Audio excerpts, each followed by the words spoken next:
গো নবী পাইলে নিয়ালা সুরে সুরে কি আল্লাহু আকবার বলা যাবে না মসজিদ কার আল্লাহ আরো সুরে বলি কার আল্লাহ আল্লাহ আমার মালিক কে আল্লাহ ছাড়া কোনো মাবুদ নাই আমার নবী ছাড়া কোনো উপায় নাই তবে একটা কথা মনে রাখবেন আল্লাহ মানা নবী মানা নয় নবী মানলেই আল্লাহ মানা হয় আমার নবী হলো আল্লাহর সাক্ষী সুবহানাল্লাহ আমার নবী বলেন আনা মায়াতুল্লাহ আমি নবী বললাম আল্লাহ দেখার আয়না আল্লাহ বলে বন্ধু আপনি বলে দিন আল্লাহ রাসূলকে এসে বলে নাই আমি এক আল্লাহ বাংলাদেশে এসে নেমে বলে নাই আমি এক শব্দটা বের করেছে আমার নবীর জবান দিয়া আল্লাহ বলে বন্ধু আপনি বলে দিন ও বন্ধু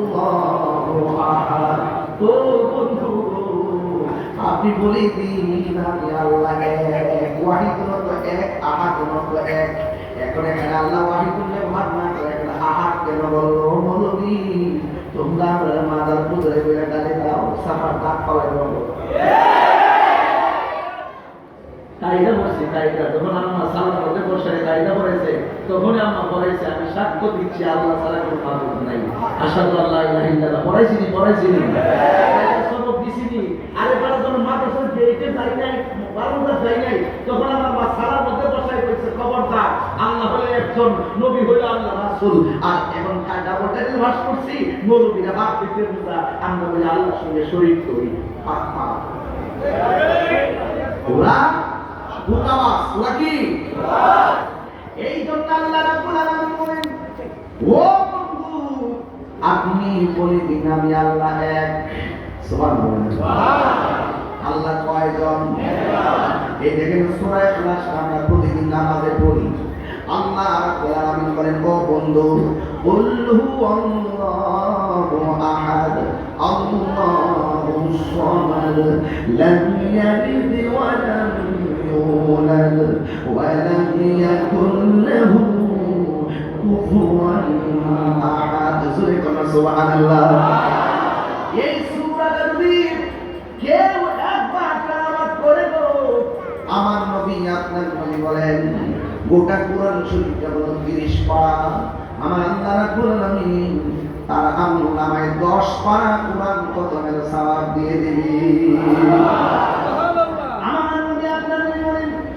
কেউ যদি সূরা ইখলাসটা 2 বার তেলাওয়াত করে আমার আল্লাহ রাব্বুল আলামিন তার আমলনামায় 20 বার কোরআন 20 বার কোরআন খতম তেলাওয়াতের সওয়াব দিয়ে দেয় ও বন্ধুরে আমার নবী আপনার নবী বলেন কেউ যদি সূরা ইখলাসটা 3 বার তেলাওয়াত করে সূরা কোন কয়বার 3 বার আমার সাথে করেন না কুল হুয়াল্লাহু আহাদ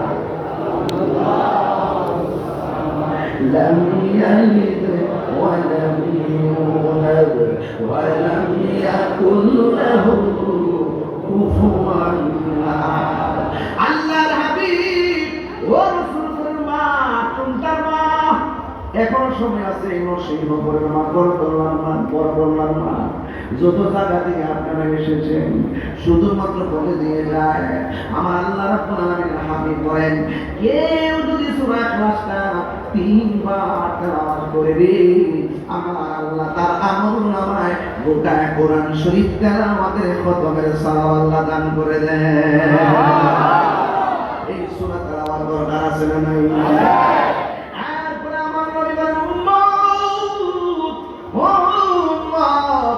কেউ যদি সূরা ইখলাসটা মহব্বতের সাথে সকালে পড়ে দুপুরে পড়ে সব সময় মহব্বতের সাথে নামাজের ভিতরে পড়ে খালি ঘোরাঘুরি পড়ানো পড়ে আমার আল্লাহ শুধুমাত্র তেলাওয়াতকারীকে মাফ করবে না এই সূরা ইখলাসকে মহব্বত করার কারণে ওই তেলাওয়াতকারীর আব্বা আম্মার গুনাহ আল্লাহ মাফ করে দিবে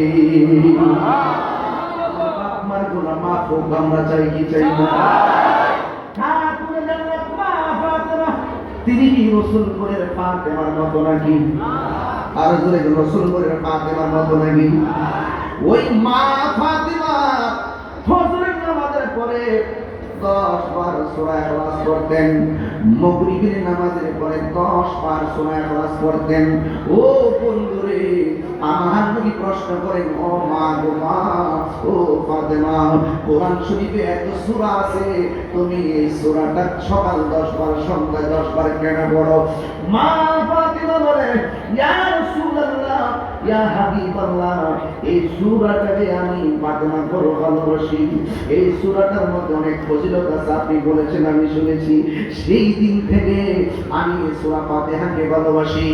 আমার নবী বলে, মা ভাগো, তোমার মতন যারা কিয়ামত পর্যন্ত ফজরের নামাজের পরে 10 বার সূরা ইখলাস পড়বে, 10 বার মাগরিবের নামাজে পড়বে, মাগরিবের নামাজে পড়ে যারা তেলাওয়াত করবে, আমার আল্লাহ রাব্বুল আলামিন তার জন্য জান্নাতে বালা খানা বানায়া দিবে। এই সূরার বরকত আছে না নাই? এরপরে আমার নবী বলেন, ও পৃথিবীর মানুষ শুনে যাও, একদিন পৃথিবী ছেড়ে একদিন চলে যাওয়া লাগবে। এই পৃথিবী থাকার জায়গা নাই। আজকে আমার টাকা আছে, মানুষ বন্ধু অভাব নাই, আমার সুর আছে, আপনার সুর আছে, সামনে মানুষের অভাব নাই। আরে কত সুরওয়ালা দেখেছি, এখন চোখে দিয়ে পানি চলে আসে। নিজে বসে বসে ওয়াজ শুনছি, বক্তার ওয়াজ করছে কি মায়াবী সুর, এখন হাজার চেষ্টা করে সুর দিতে পারে না। এদের অবস্থাতে একদিন বেঁচে থাকলে আমারও হবে। এই জন্য ফুলের সৌরভ, মানুষের গৌরব চিরদিন থাকে না। আজকে সুর আছে, কালকে হারিয়ে যাবে। আজকে টাকা আছে, কালকে হারিয়ে যাবে। আজকে ক্ষমতা আছে, কালকে হারিয়ে যাবে। আজকে শক্তি আছে, আমার শক্তি হারিয়ে যাবে। কিন্তু একটা কথা মনে রাখবেন, যদি আপনি প্রেমিক হতে পারেন, যত দিন যাবে আপনার সম্মান বাড়বে। টাকার সম্পর্ক বেশি দিন থাকে না, নবীর প্রেমের সম্পর্কে করে দিবে বাড়তেই থাকে। কথা বলেন ঠিক কিনা? বন্ধু, আমার ওয়াজ কিন্তু আগের মতো হিসাব করলে চলবে না রে বাবা। আমার সামনে ডাইনে ক্যামেরা আছে, বামে ক্যামেরা আছে, এও আবার আমার আহলে সুন্নাত ওয়াল জামাত সাংগঠনিক বানাইছে। আমার কথা বলতে গেলে এখন ব্যালেন্স করে কথা বলতে হবে। আমি আগের মতো চাই, আপনাদের মন মতো করে আমি কথা বলতে পারবো না। যতটুকু কথা বলতেছি একটু হালকা হালকা বুঝন বুঝন মনে হয়। কেন জানেননি? আল্লাহর কালাম এমন দামি, একটা অক্ষর করলে আমার আল্লাহ তার আমলনামায় 10টা নেকি দান করে দেয়।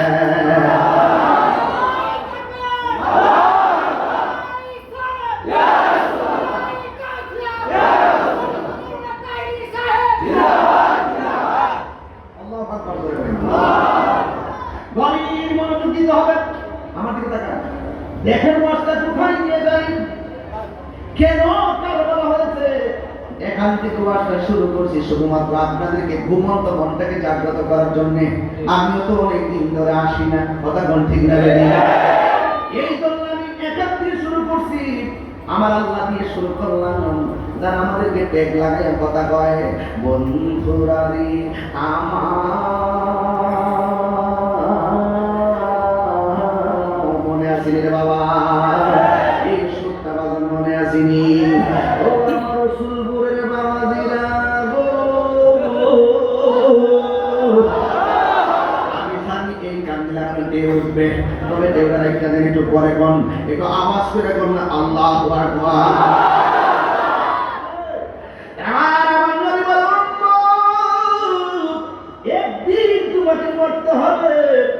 আমি যদি মারা যাই, সরাইলে অনেক মানুষ আমার জানাজায় যাবে, কথা কোন ঠিক না? আপনি যদি মারা যান, আমার নসিব থাকলে আপনার জানাজায় আমি আসবো। আরে এ বন্ধু, আমার নবী আপনার নবী বলেন, একদিন যখন তুমি মারা যাবে, তোমার প্রতিবেশী তোমার জানাজায় শরীক হয়ে যাবে। তবে একটা শুভ সংবাদ তোমাদেরকে দিয়ে দে। ভাই কি শুভ সংবাদ?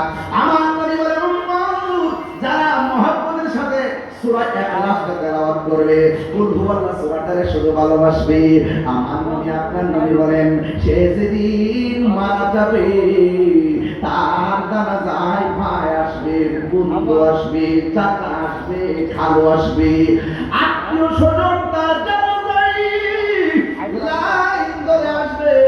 আমার নবী বলেন, সূরা ইখলাস যারা তেলাওয়াত করে মহব্বতে, সে যেদিন মারা যাবে, গোসল করে মানুষ তো তার জানাজায় যাবে, কিন্তু তার মর্যাদা আল্লাহ বাড়াইয়া দিবে, তার জানাজার মাত্রা মর্যাদা আল্লাহ বাড়াইবে। এখন প্রশ্ন, হুজুর কেমনে বাড়াইবো? আমার নবী বলেন, যারা সূরা ইখলাস মুহাম্মদে তেলাওয়াত করবে সে যেদিন মারা যাবে গো, তার জানাজার ময়দানে আসমান থেকে দুইটা ফেরেশতা নামবে। একটা ফেরেশতার নাম হলো মিকাইল, আরেকটা ফেরেশতার নাম হলো হযরত জিবরাইল। জিবরাইল আমার জানাজায় আসুক, আপনি চান কি চান না? ও বন্ধু, আমার আল্লাহকে, ও বন্ধু, আপনি বলে দিন আমি আল্লাহ এক, আল্লাহুস সামাদ, আমি আল্লাহ মুতাব্বিকি, আমি কাহার উপরে জন্মগ্রহণ করি নাই, কেউ আমাকে জন্ম দেয় না, আমিও কাউকে জন্ম দেই নাই। ও বন্ধু রে, ওয়ালাম ইয়াকুল লাহু কুফুয়ান আহাদ, আমি আল্লাহর সমকক্ষ পৃথিবীর কেউ না। এই জন্য যুবক আমার, আল্লাহ রাব্বুল আলামিন পৃথিবীর মধ্যে অনেক দিন দিয়েছেন, অনেক রাত দিয়েছেন। কথা কি সঠিক না বেঠিক? অনেক দিন দিয়েছেন এবং রাত দিয়েছেন। দিন কেন দিয়েছেন? আল্লাহ বলেন দিন দিয়েছি তোকে চলার জন্য। রাত কেন দিয়েছেন? ওই রাত দিয়েছি তুই বিশ্রাম করার জন্য। ও বন্ধু, নদী নালা দিয়েছেন, আমার আল্লাহ নদীর ভিতরে মাছের ব্যবস্থা রেখে দিয়েছেন। এমন ভাবে আমার আল্লাহ পৃথিবীটা সাজাইছেন। আল্লাহ বলে, ও পৃথিবীর মানুষ, দুনিয়ার কোনো কিছু চিনার আগে তুমি নিজেরে চিনো। আমার ভিতরে দুইটা কিডনি আছে, কিডনি পরীক্ষা করলে পাওয়া যায়। আমার ভিতরে কলিজা আছে, পরীক্ষা করলে পাওয়া যায়। আমার ভিতরে ফ্যাপসা আছে, দিল আছে, পরীক্ষা করলে পাওয়া যায়। ও বন্ধু রে, আমার বডির ভিতরে হাড় আছে, পরীক্ষা করলে পাওয়া যায়। রক্ত আছে, সিস্টেম মারলে বের করা যায়। কিন্তু আমার দেহের ভিতরে রূহটা যে আছে, কত পরীক্ষা করলাম, কোনদিন রূহটারে পাইছেন। এই রূহ পাওয়া যায় না। ওর পরি এখনো তো আমার মুরিদের বাড়িতে খাওয়া দাওয়া করে আসলাম, সিদ্ধেশ্বর আসি না কাটা আসি, ওই জায়গার মধ্যে আমি খাওয়া দাওয়া করে আসলাম। শরীরের মধ্যে একটা শক্তি লাগতেছে, কিন্তু আপনার অল বডির মধ্যে একটা গোশতের টুকরা আছে। ওই গোশতের টুকরাটার নাম হলো কাল্ব, ওয়াহিদাল কাল্ব। এই গোশতের টুকরাটারও খাবার আছে। অল বডি আপনি ঠিক রাখেন খাবার খাইয়া, কিন্তু এই গোশতের টুকরাটার খাবারও তো আছে। ওই গোশতের টুকরার নাম হলো কলব। এখন প্রশ্ন হলো, হুজুর গোশতের টুকরাটার খাবার কি? আল্লাহ রাব্বুল আলামিন হাবিব বলেন, গিযাতুল কালবে যিকরুল্লাহ, কলবের খাদ্য হলো আমার আল্লাহ পাকের জিকির। জবান খুলে কোন কার জিকির? আল্লাহ। এই জন্য আল্লাহ কই, ও বন্ধু আপনি বলে দিন আমি আল্লাহ এক, আল্লাহ ছাড়া কোনো মাবুদ নাই। আমার আল্লাহ রাব্বুল আলামিন কোরআনে বলে দিয়েছেন, ওয়া ইলাহুকুম ইলাহুন ওয়াহিদুন লা ইলাহা ইল্লা হুয়ার রাহমানুর রহিম। আল্লাহ হলো তিনি, যিনি ব্যতীত কোনো ইলাহ নাই। ও বন্ধু, লা তাখুযুহু সিনাতুন ওয়ালা নাওম, আমি সৃষ্টি, আমার ঘুম আছে, আমি সৃষ্টি, আমার তন্দ্রা আছে। আল্লাহ হলো স্রষ্টা, যার তিন রাত তন্দ্রা নাই, যার নিদ্রা নাই। আল্লাহর কোনো ঘুম নাই, আল্লাহর কোনো জীবনী নাই। এখন প্রশ্ন হলো, আল্লাহ ছাড়া যদি আরেকজন আল্লাহ থাকতো তাইলে কি হইতো জানেননি? আল্লাহ রাব্বুল আলামিন কোরআনে বলে দিয়েছেন, লাউ কানা ফীহিমা আলিহাতুন ইল্লাল্লাহু লাফাসাদাতা, সব এলোমেলো হয়ে যেত। একদিকে রাত আরেকটা দিন দেখতেন বেশ লেগে গেছে। এই জন্য সব একই নিয়মে উঠে, একই নিয়মে অস্ত যায়। এটা কেউ নিয়ন্ত্রণ করে না। জবানটা খুলে বলুন, নিয়ন্ত্রণ করে কে? এই জন্য আল্লাহ অনেক জায়গার ভিতরে আল্লাহকে, বন্ধু আপনি বলে দিন আমি আল্লাহ এক। আরেকটা জায়গায় আমার আল্লাহ কুল, আপনি বলে দিন। এখন এখানে আল্লাহ কি বলছে জানেননি? লা আসআলুকুম আলাইহি আজরা, আপনি বলে দিন আমি তোমাদের কাছে কিছু চাই না। আল্লাহ বলেন